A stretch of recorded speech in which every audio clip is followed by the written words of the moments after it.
Hello guys, welcome back again to my channel, no.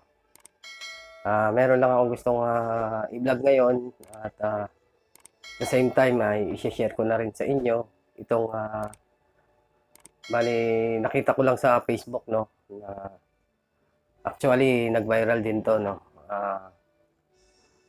Itong isang PWD na isang stroke survivor, no, na nagbigay ng tulong, no, sa nasalanta ng bagyo sa siyudad ng Marikina, no. So, gusto ko siyang i-share sa inyo guys kasi nakaka-believe yung ginawa niya, no, at nakaka-inspired talaga, no. Siya si si Tatay Romy o si Kuya Romy, no.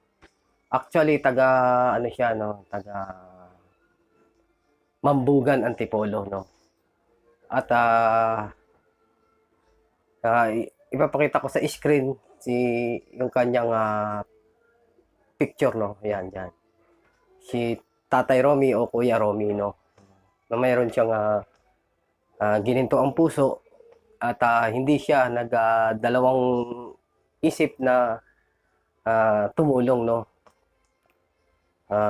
Kung tutuusin ay meron na nga siyang karamdaman o meron na siyang kapansanan ay nagawa niya pa ring tumulong, no. Ang kanyang naipong napalimos, no, na nagkakahalaga ito ng 12,000, ano, kung daw nagkakamali, no.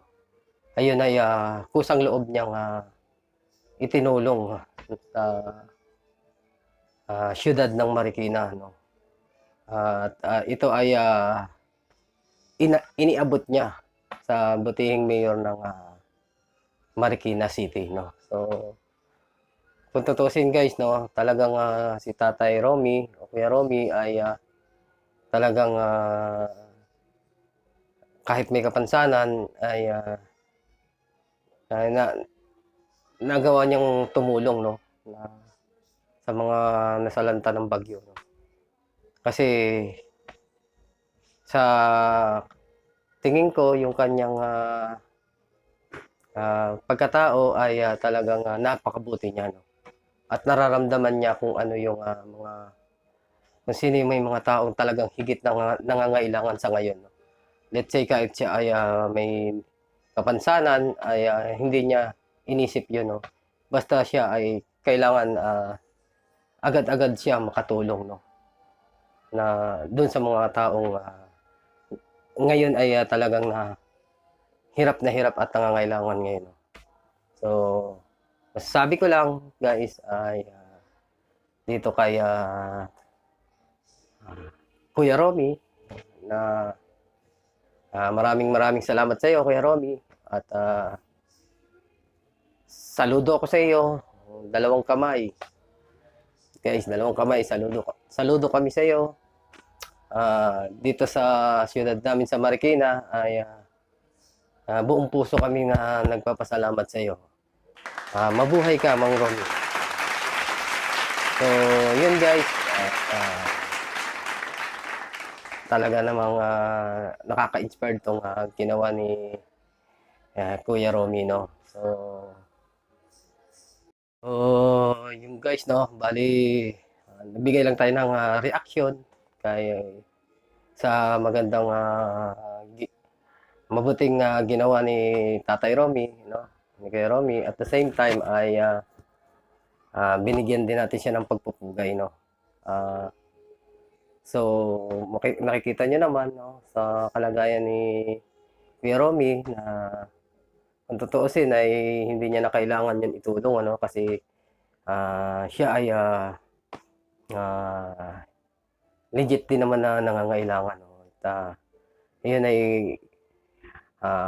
naipon niya lang dahil din siya ay nagpapalimos, no.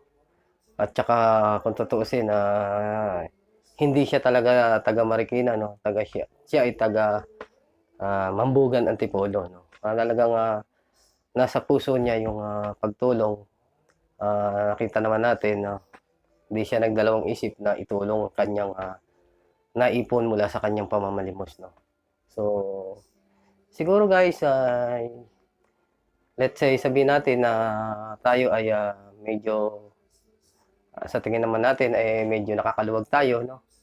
Uh, Kumbaga, kahit papaano kayang-kaya naman natin mag-share, no, ng ating blessing. Ay huwag kayong magdalawang isip, no guys. Dahil para rin naman yan sa ating mga kababayan, no. Ika nga,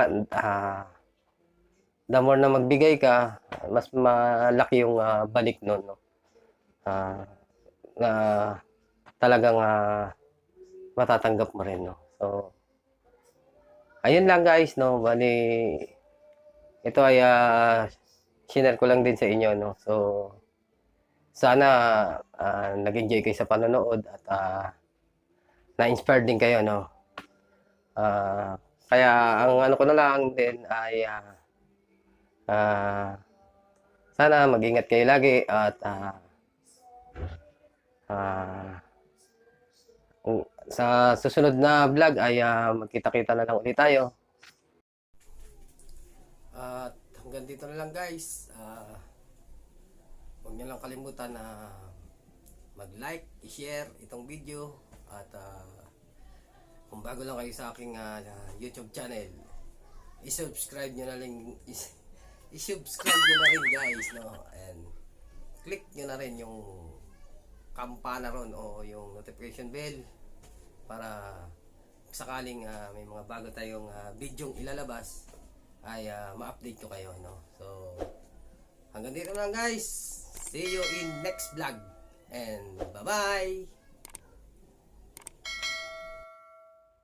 God bless you. Bye-bye.